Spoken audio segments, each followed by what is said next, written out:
What's going on, family? Welcome back to another video, and today I'm going to keep it real with you and tell you why cheat meals may be holding you back with your fitness goals. But before we get into today's video, make sure you guys subscribe, and if you don't like me, you guys can always unsubscribe later. And I'm excited to continue this mini cut series. So let's get into tip number one. So the reason why we get into a mini cut is obviously to get results. We want to lose weight, we want to improve our body composition, we want to look lean and toned.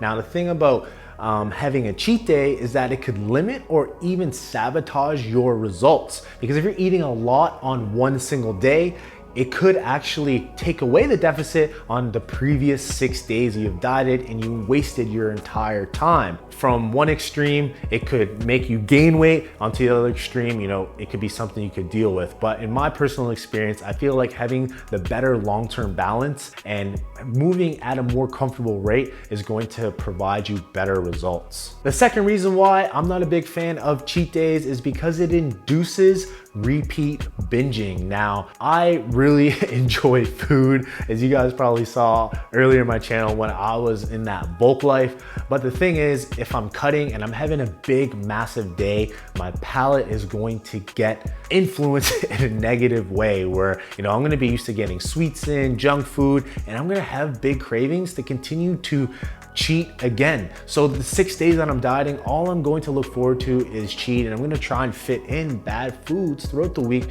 which are gonna hinder my progress. So if you are a person who tends to fall off and overeat on certain days, cheat days may not be the best option for you. So moving forward, I know there's gonna be a lot of people out there saying, well, I do cheat days and I'm getting great results. I see other people doing cheat days and they're getting great results. The thing is, obviously it will work if on average you are in a caloric deficit. But for me personally, I find it harder to stay on track if I am still losing weight throughout the week, because my first 6 days of the week, I have to be in such an aggressive caloric deficit that it's hard to stay on track just so I can fit in one massive day. Now that's not a good balance for me. It may work for other people, but those 6 days are pretty extreme, especially if you're having an all-out cheat day.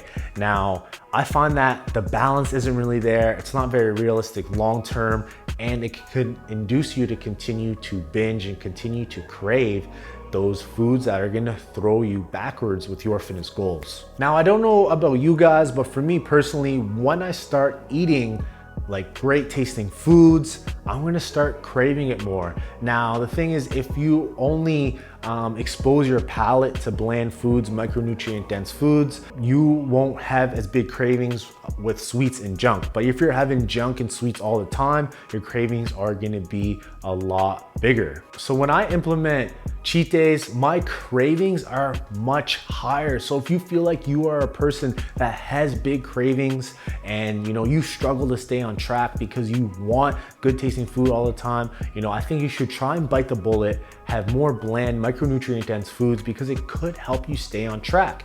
Now, if you want a better balance and have something more in moderation, you guys can implement a refeed day. Now this way you can track the exact rate of loss each week, and you can track the exact rate of gain when you start bulking. So you can have a balance depending on what individually works better for you. For some people, no refeed and no cheat day is going to be better. Some people will want to have a refeed day like myself, because you can have good tasting foods in moderation.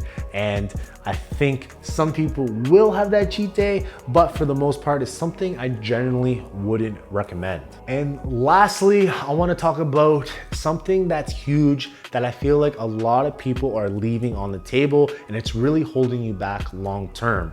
I'm going to ask you right now, how many times have you performed a cut and then once you started bulking, you gained your fat back way too fast? Now, if you implement cheat days, you are gonna be so excited to start your bulk again. You're gonna be more prone to start eating more after the diet. But the thing is, if you take a more balanced approach, something that's more sustainable and maintainable throughout the cut, you're more likely to stay on track when you start reversing and continue to increase your calories. The flip side of that is that if you gain weight too fast, you're gonna have to start cutting again. And because you are cutting, you're gonna risk muscle loss, where you might even end up even further back from where you started because you lost muscle during the first cut and then you lost muscle during the second cut. So if you feel like you're spinning your wheels a lot, you're the type of person to bounce back into a bulk a little too quickly, you know, cheat days and cheat meals are something that you might want to avoid. So I'm giving you my personal experience with this.